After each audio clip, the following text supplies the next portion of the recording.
Le leader charismatique est un visionnaire. Il voit ce que ses compatriotes ne voient pas. Pour Nelson Rolihlahla Mandela, je vais vous donner juste 2 exemples. Voilà quelqu'un qui va aller en prison.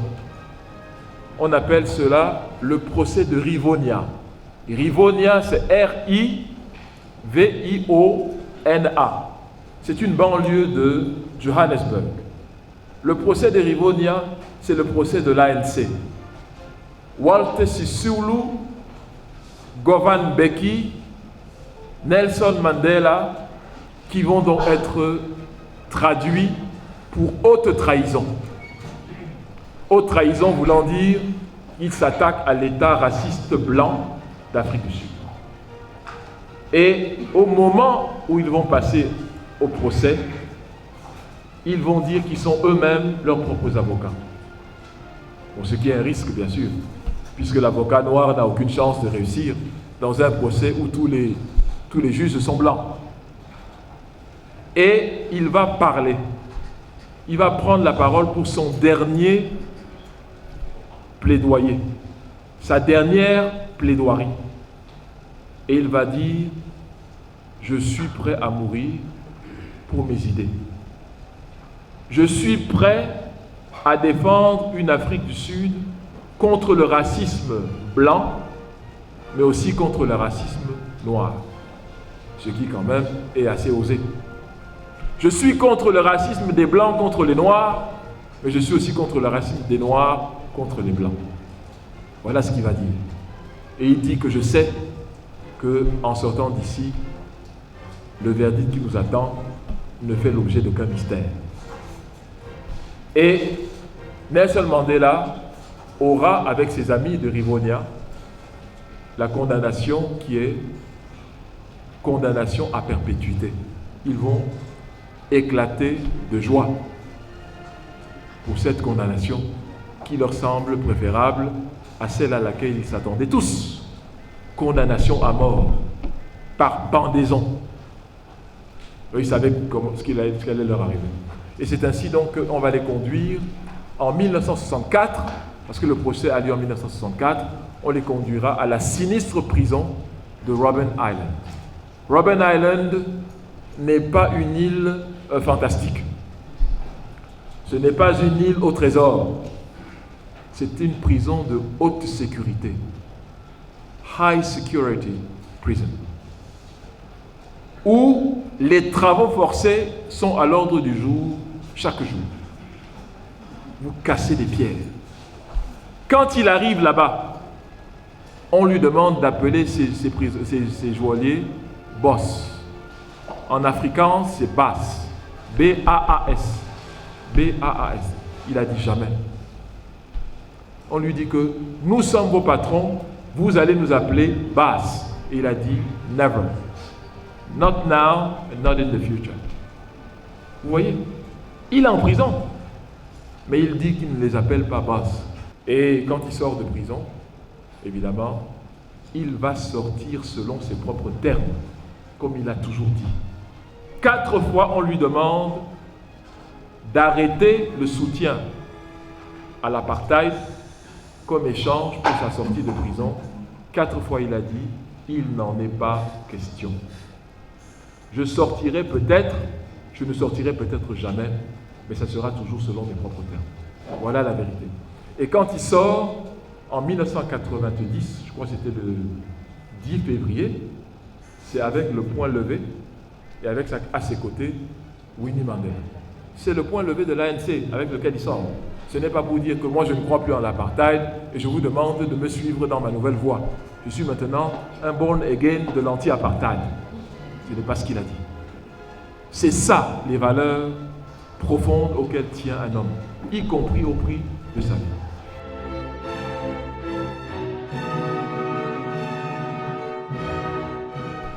Maintenant, nous passons à l'autre type de leadership, qui est le leadership transformationnel. Ce que je donne là, ce sont des exemples pour vous, pour aller au plus près de comment se comporte ce genre de leader. Quelles en sont les caractéristiques? Comment les reconnaît-on? Et quelle influence ils ont autour d'eux?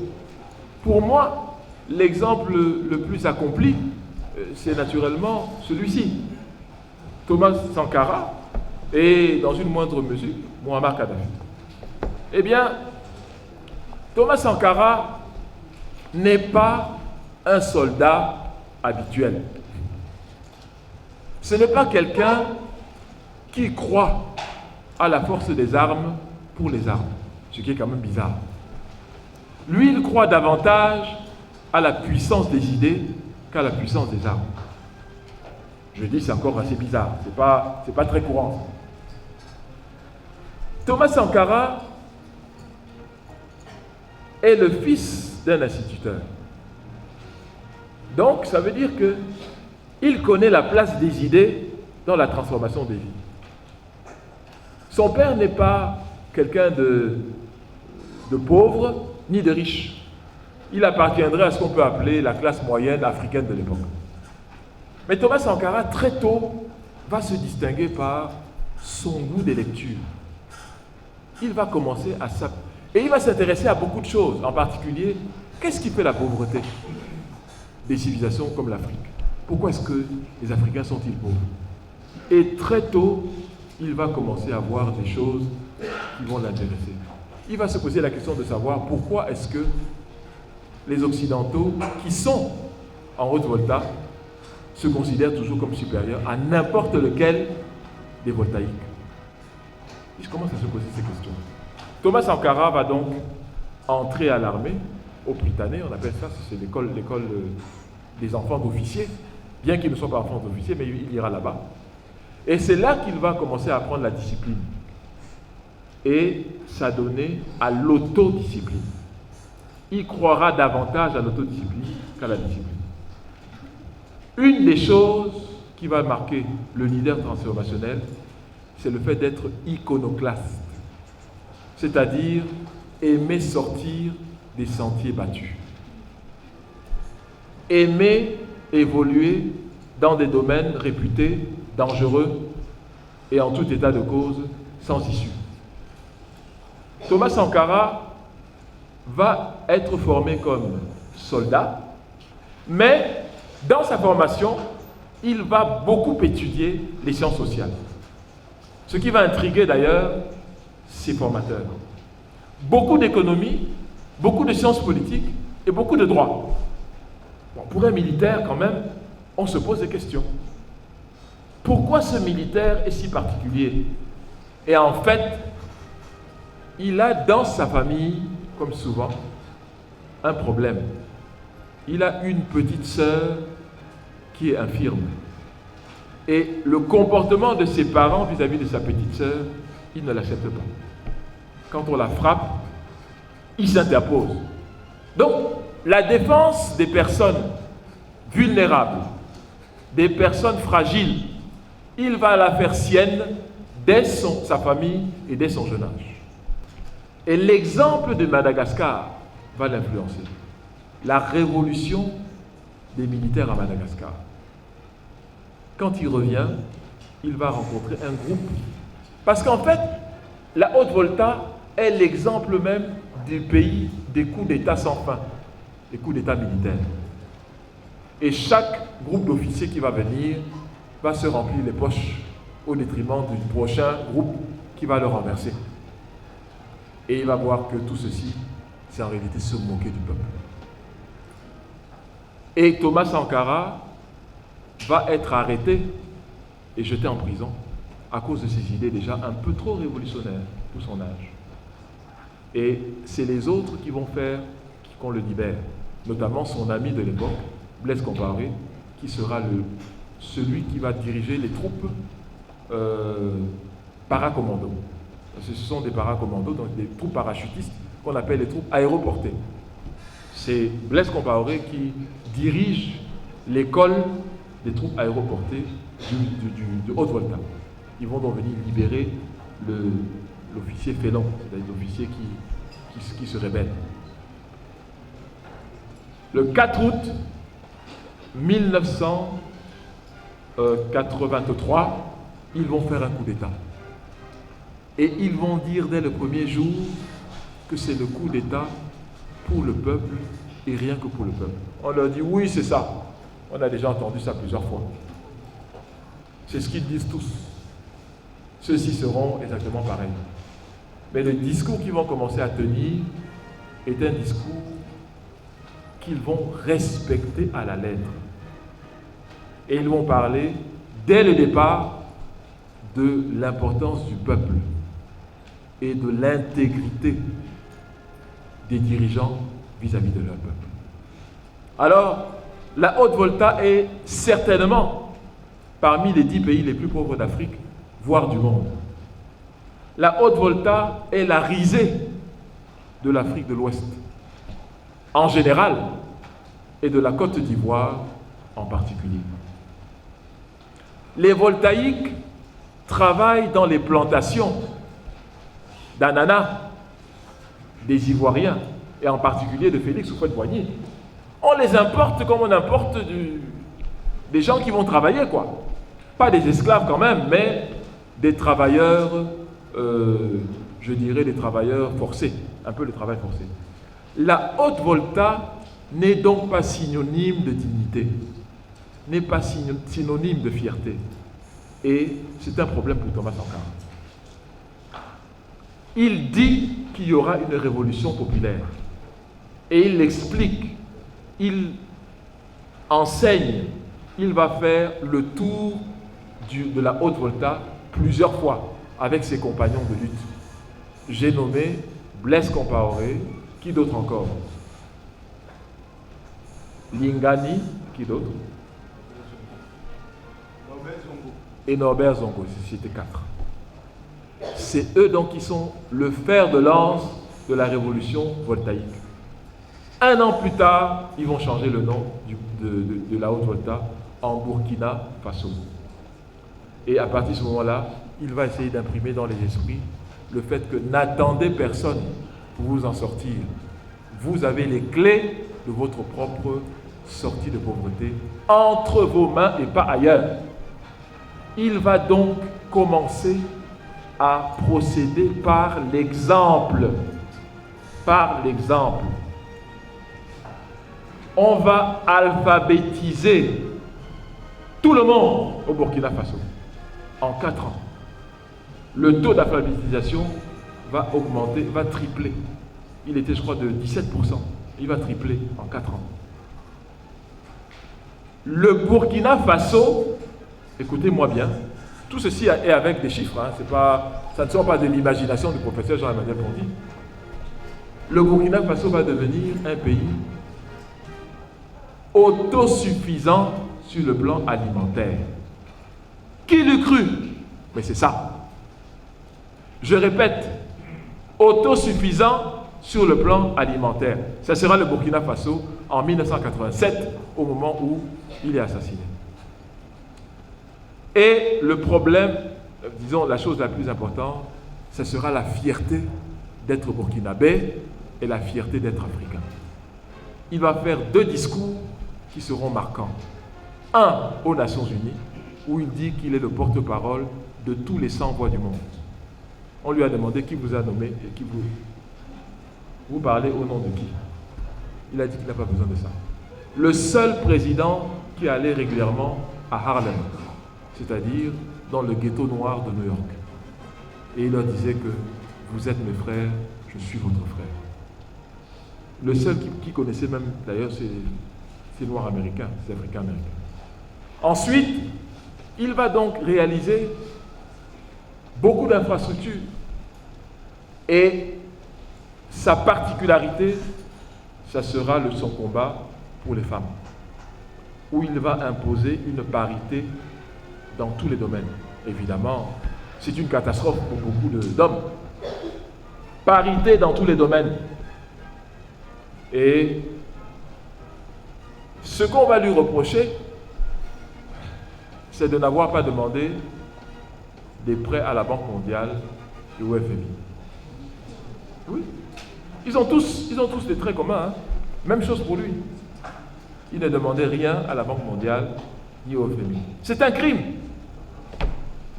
C'est une velléité d'autonomisation qui est inacceptable sur le plan international. Inacceptable. On vous tient comment? Par les prêts. Quand vous devez quelque chose à quelqu'un, vous parlez encore fort. Vous ne dites rien. Oui, patron, vous avez raison. Mais je pensais même comme vous d'ailleurs. Tout ce que vous avez dit là, c'est ce que j'avais envie de dire. C'est comme ça, celui qui doit de l'argent. C'est vrai?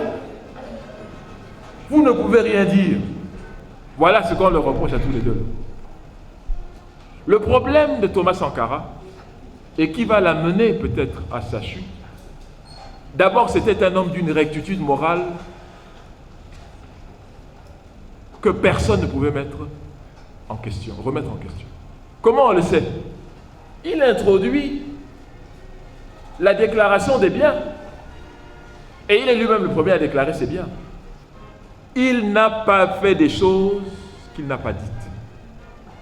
Et des choses qui étaient en phase avec ce qu'il prônait et ce en quoi il croyait. C'est ça qu'on appelle l'intégrité morale. L'intégrité, c'est la convergence entre vos actions et votre pensée. Entre vos actions et vos déclarations. Quand il y a convergence des deux, vous êtes déclaré personne intègre. C'est très important.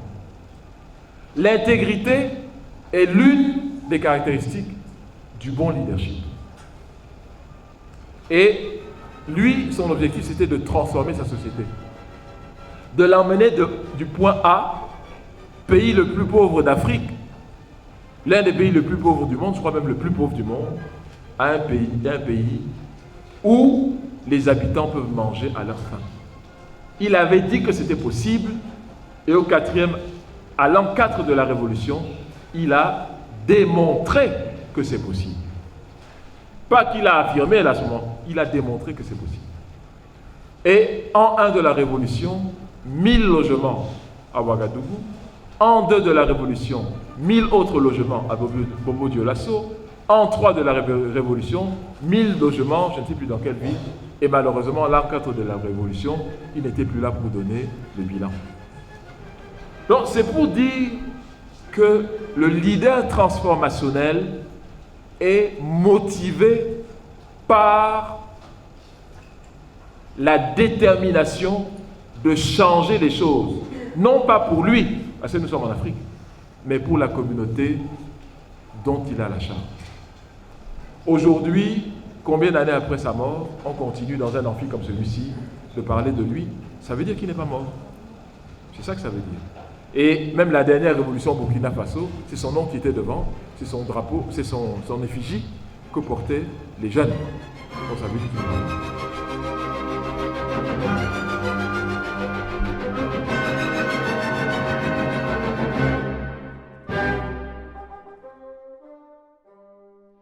Je vais terminer avec la troisième catégorie de leadership, qui est le leader pragmatique. Le leader pragmatique est un leader qui réagit au gré du contexte qui est le sien par rapport à l'objectif qu'il ou elle veut atteindre. Muammar Kadhafi sera dans l'histoire de l'Afrique pour une ou deux choses. Sans lui, sans la Libye, il n'y aurait jamais eu le sommet de Sirte, dont la date ne peut être oubliée par aucun Africain. Le sommet de Sirte se tient le 9/9/99. Mesdames et messieurs, si vous avez du mal à retenir cette date, je vous suggère de vous inscrire à l'hôpital Jameau.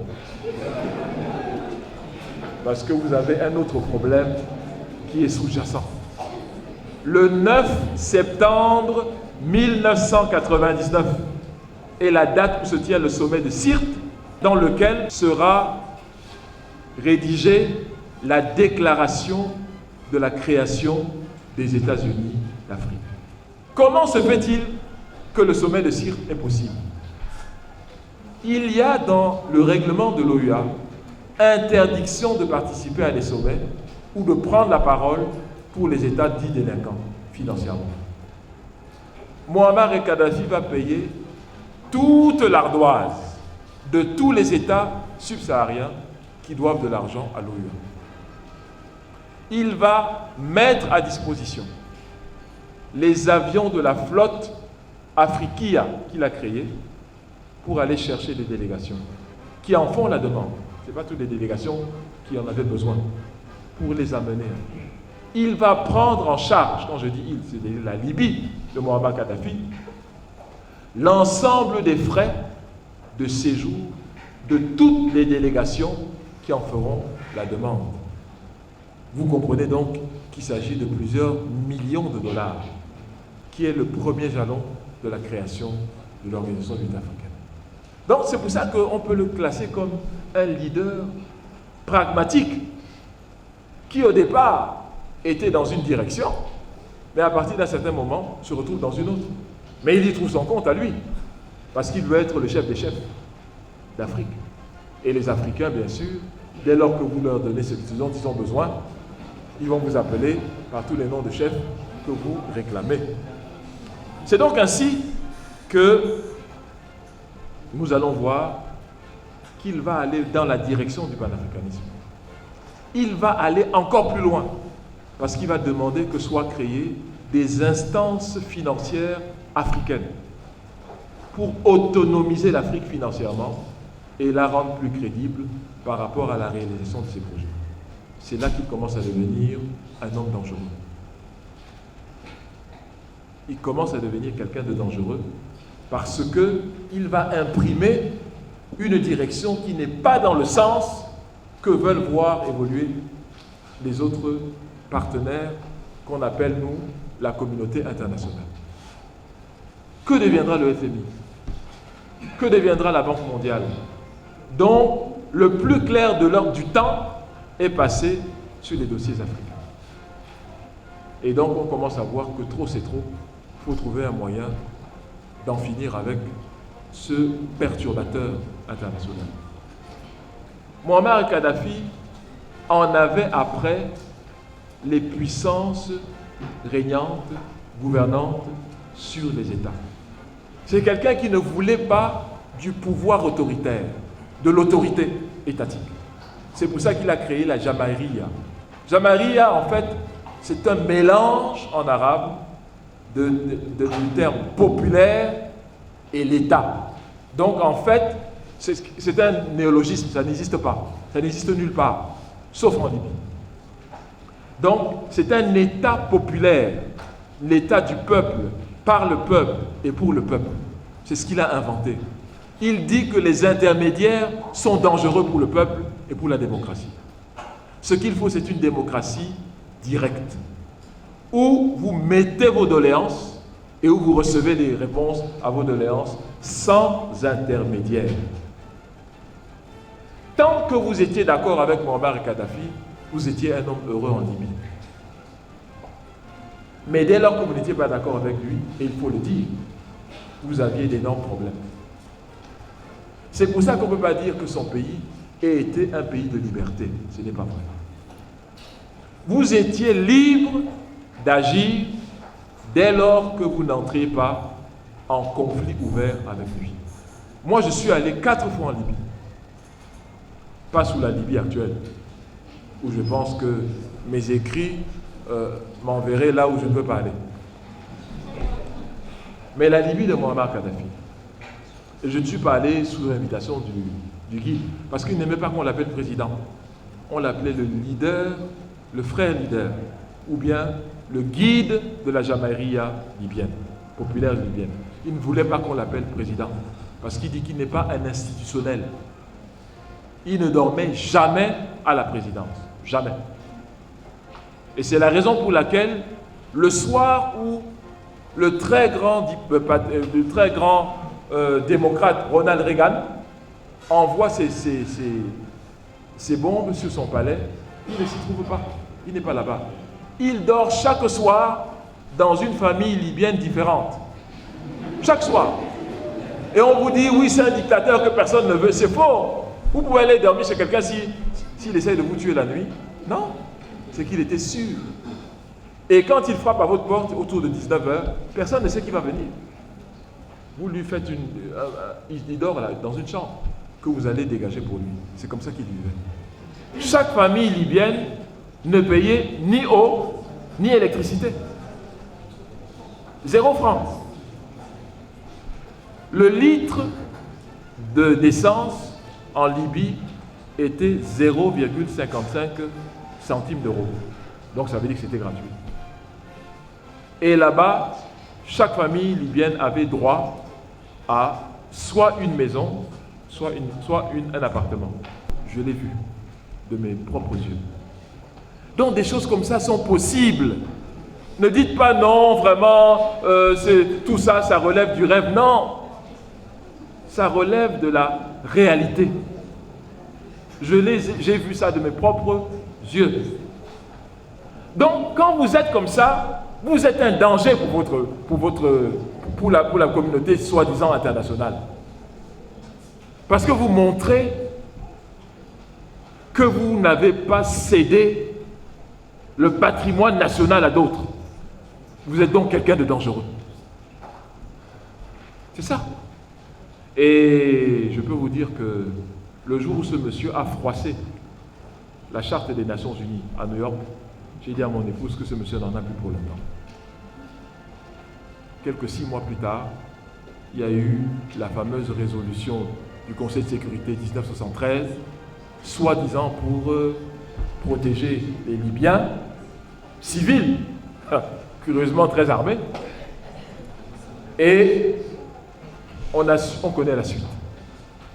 Ce qui, à mes yeux, a servi à décrédibiliser grandement l'organisation qui s'appelle l'Organisation des Nations Unies. Elle a participé à un crime grave. Elle a participé à l'assassinat d'un chef d'État en exercice. C'est ça la réalité. Bon, moi, aujourd'hui, vraiment, je suis professeur de sciences politiques et de relations internationales. C'est vrai. Mais il y a 2 choses qui me font douter désormais des Nations Unies. En tant qu'Africain, les autres n'ont peut-être pas le droit de douter, hein. De leur perspective, tout est bon. Mais moi, 2 choses. L'assassinat du centre de l'unité africaine, qui n'en parlait pas dans les discours, mais qui a créé partout des joint ventures, partout. Au Mali, au Cameroun, au Libye, c'est lui, si vous ne saviez pas ça. Il devait faire 2 hôtels, un à Yaoundé, un à Douala. C'est pas au bord du lac là, hein. Parce que le bord du lac, on attend toujours.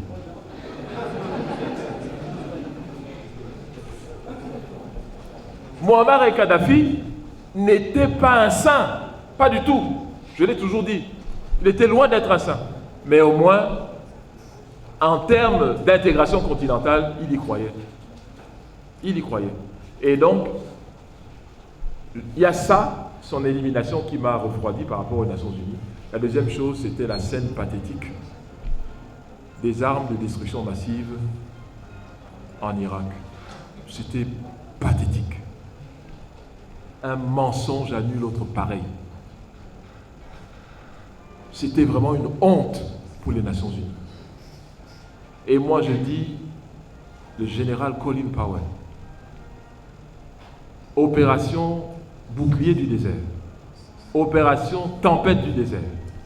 Vraiment, on a fini sa carrière, ce jour-là. Et ce n'est pas lui qui défendait ce dossier, c'était le ministre de la Défense. Il n'a pas eu le courage de lui dire « Viens toi-même défendre tes affaires ». Il est allé au Conseil de sécurité et ce fut la catastrophe. Celles et ceux d'entre vous qui étaient suffisamment grands pour voir ça, c'était pathétique. Armes de destruction massive qui n'existaient que dans la tête des Américains et pas ailleurs. Quand on atteint un tel degré de mensonge d'État, on n'a pas le droit de s'ériger en donneur de leçons. Il n'y a que les Africains qui acceptent ça, hein, je vous dis. Il n'y a que nous. Oui, M. Trump a parlé. M. Trump, un monsieur qui, à mon avis, n'est pas tout à fait équilibré. J'ai la faiblesse de le croire. Ce n'est pas un monsieur équilibré, ce monsieur. Mais quand il parle, on s'agenouille, oui. Non, soyons sérieux. Il ne peut pas nous respecter, il a d'ailleurs dit. Il n'a aucun respect pour l'Afrique, qu'il ne connaît même d'ailleurs pas. Ça, c'est autre chose. Donc je pense que Muammar Kadhafi aussi a eu pas mal de déboires, mais il a cru en l'Afrique. Je vais terminer en vous disant quelque chose. Il a réussi à obtenir la transformation des structures de l'Union africaine en autorité. Je le sais puisque j'étais là, j'ai travaillé dans cette commission à Addis Abeba. On a passé une semaine à transformer tous les textes qui allaient passer du commissariat, c'est-à-dire de la commission, en l'autorité. Ça, il l'a fait. Et ces textes sont prêts au moment où je vous parle. Depuis plus de 2 ans aujourd'hui, c'est prêt. Il est mort quand? En 2011? Non, c'était avant. On était là-bas, je crois, en début 2010. Ça fait donc aujourd'hui 18 ans. Ces textes sont prêts. C'est-à-dire, on passe de la commission à l'autorité de l'Union africaine. Mais comme il est mort, et que tous ceux qui ont pris de l'argent sous lui sont maintenant sous la table, se cachent, on ne change rien. Parce qu'on ne veut pas d'une Afrique unie. C'est ça la vérité. Une Afrique unie est un danger pour le monde. Et quand je parle de ma théorie ici de Africa as one country, je suis conscient du fait que ce sont des mots qu'on ne veut pas entendre. Mais nous allons élaborer ça. Nous allons le présenter. On n'est pas là pour plaire aux gens. On est là pour faire avancer notre propre continent. C'est tout.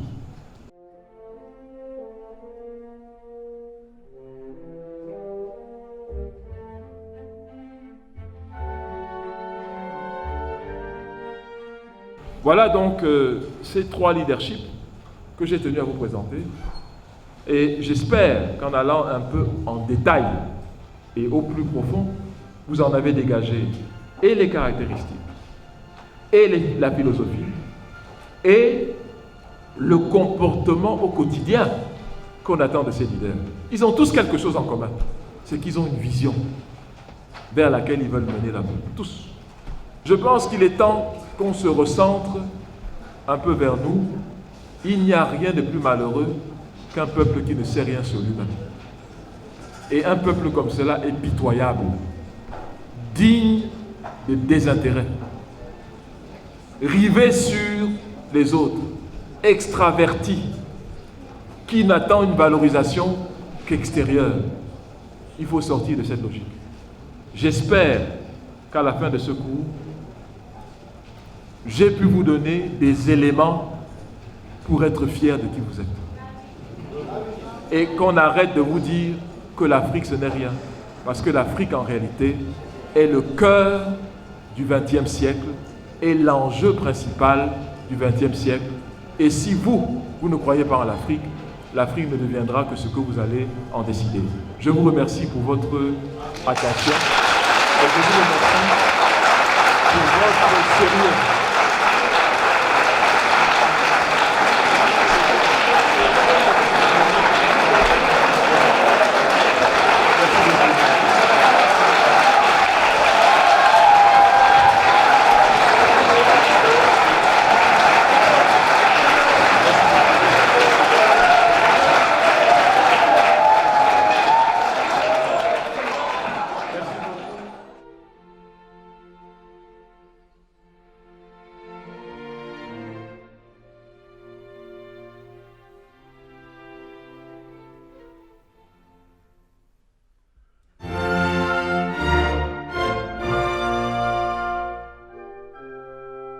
Les leaders africains, notamment Muammar Kadhafi, Thomas Sankara ou bien d'autres, ont œuvré pour le bien-être de l'Afrique, ont œuvré pour le développement, le changement de l'Afrique. Mais ces leaders ont été assassinés. Donc c'est vraiment une histoire tragique pour nous. Et il est temps pour l'Afrique de se réveiller. Il est temps pour l'Afrique de savoir ce qu'elle dit d'elle-même et ce qu'elle fait pour son avenir. The lesson of today was very pertinent and very important because it had to talk about leadership in Africa, and we had to realize that in Africa we have 3 principal types of leaders. We have charismatic leaders, we have transitional leaders, and pragmatic leaders. And with all these leaders, we realize that in Africa, these leaders, they exist quite, they are there. But now, the problem is Africans, we fail to understand the importance of these leaders to our development. Son cours nous booste et ce cours nous montre en réalité que nous ne pouvons plus rester dans ce complexe. Parce que si nous restons encore dans ce complexe, nous allons aller de mal en pire. Mais si nous prenons conscience de notre importance, même sur le niveau international, nous pouvons y arriver.